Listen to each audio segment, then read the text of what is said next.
Hello friends, welcome back to this channel. दोस्तों, इस video में हम बात करेंगे वीडियोकॉन इंडस्ट्रीज़ लिमिटेड के लिए। लेकिन उससे पहले आपसे रिक्वेस्ट करना चाहूँगा कि अगर आप चैनल को पहली बार देख रहे हैं, मेक श्योर कि सब्सक्राइब करके बेल आइकन को हिट कर लीजिए, ताकि आपको आने वाले समय में किसी भी इंफॉर्मेटिव वीडियो की नोटिफिकेशन मिस ना हो।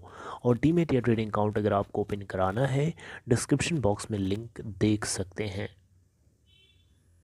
दोस्तों, वीडियोकॉन इंडस्ट्रीज़ लिमिटेड के अंदर क्या चल रहा है ये बात आपको बताने की ज़रूरत नहीं है, पहले से आपको पता है। मैं आपको सिर्फ रिमाइंड कराने के लिए थोड़ा सा बताऊंगा। दोस्तों, आपको जैसा कि पता है, वीडियोकॉन इंडस्ट्रीज़ लिमिटेड को एक्वायर करने के लिए वेदांता की एक साइड कंपनी है ट्विन स्टार, इसने अप्रोच किया था 2962 करोड़ रुपए के साथ में ख़रीदने के लिए। लेकिन ये जो बिड अमाउंट था बहुत ही ज़्यादा क्लोज था इस कंपनी के लिक्विडेशन वैल्यू के अंदर के काफ़ी क्लोज था, जिसको लेकर के जो कुछ विरोधी लेंडर्स थे, यानी जो डिसेंटिंग क्रेडिटर्स थे, उन लोगों ने national company law appellate tribunal के अंदर जा कर के अप्रोच किया था कि ये बिल्कुल गलत है, इससे बहुत ज़्यादा उनको नुकसान हो रहा है।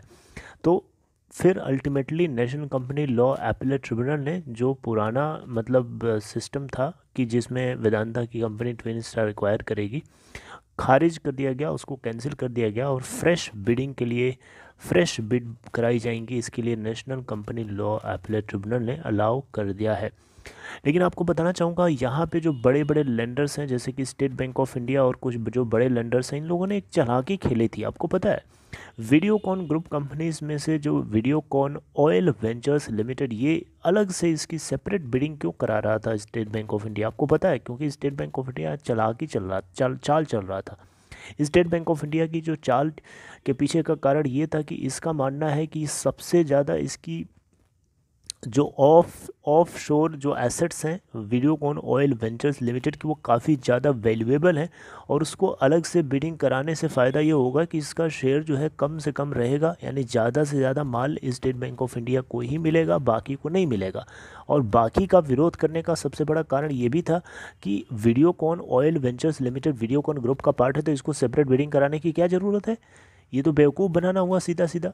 तो इसी को लेकर के national company law appellate tribunal में अप्रोच किया गया। तो दोस्तों, अब यहाँ पे खबर आ रही है कि रिलायंस इंडस्ट्रीज़ लिमिटेड जो है वीडियोकॉन ऑयल वेंचर्स लिमिटेड को बाय करने के लिए आगे आ सकता है, क्योंकि रेस में खड़ा हो चुका है। आप देख सकते हैं यहाँ पे बिजनेस स्टैंडर्ड के एक आर्टिकल के मुताबिक आपको मैं अपडेट करने की कोशिश करने जा रहा हूँ।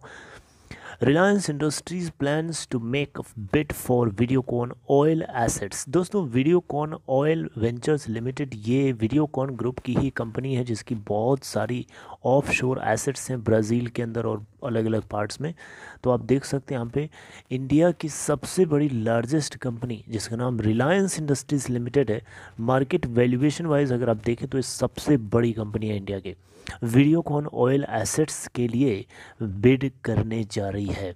और इसके लिए देखना होगा कि क्या ये इस बिड को जीत पाते हैं या नहीं जीत पाते हैं।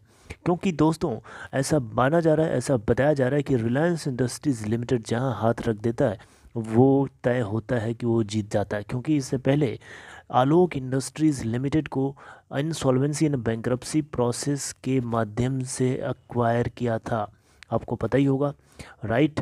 तो आईबीसी 2016 के बाद के अंदर आलोक के बाद ये दूसरी ऐसी कंपनी होगी जब वीडियोकॉन ऑयल वेंचर्स लिमिटेड को रिलायंस जीत जाता है इस रेस के अंदर।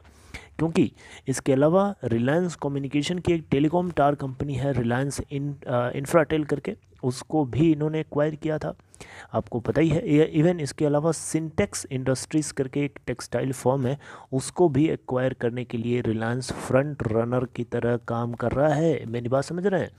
तो यहाँ पे दोस्तों, अब देखना होगा कि क्या रिलायंस इसको एक्वायर कर पाता है कि नहीं।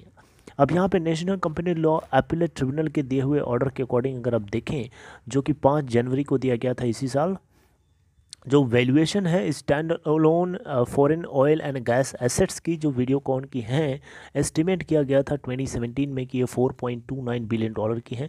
वहीं 2019 में एस्टिमेट किया गया था कि ये 5.08 बिलियन डॉलर, वहीं 2023 के अंदर माना जा रहा है कि ये 7.02 बिलियन डॉलर की हो सकती है। देख सकते हैं कितनी बड़ी एसेट्स हैं।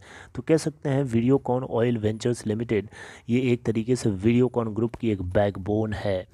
दोस्तों, आपको पता होना चाहिए चाहिए 2018 जनवरी 2018 में वीडियोकॉन इंडस्ट्रीज़ लिमिटेड को बैंक्रप्सी कोर्ट में भेज दिया गया था, क्योंकि state bank of India lead lender के रूप में इस कंपनी को ड्रैग करके लेके गया, क्योंकि इसने डिफ़ॉल्ट किया था। 64,637 करोड़ का टोटल डिफ़ॉल्टेड अमाउंट है, जिसमें से 23,120 करोड़ रुपए का जो टोटल अमाउंट है वो वीडियोकॉन ऑयल वेंचर्स लिमिटेड के अंदर पार्क्ड। आप देख सकते हैं इसमें इतना अमाउंट इसी का है, राइट, जो कि ब्राज़ील एंड इंडोनेशिया के अंदर इनकी एसेट्स को इंक्लूड किया जाता है, यानी इनकी जो एसेट्स हैं ब्राज़ील और इंडोनेशिया में पड़ी हुई हैं, राइट। तो दोस्तों ये बातें जो है, इवन आपको एक चीज़ और बताना चाहूँगा, वीडियोकॉन डायरेक्टली जो है माइनॉरिटी स्टेक ओन करता है Cairn's Ravva field of Andhra coast के अंदर। इवन VOVL यानी Vedanta oil Videocon oil ventures limited ने स्टेक एक्वायर किया था फॉरेन ऑयल ब्लॉक्स के अंदर along with this partner Bharat petroleum corporation, जो कि एक इंडियन ओन्ड कंपनी है, एक ब्लू चिप स्टॉक है, आपको पता होना चाहिए।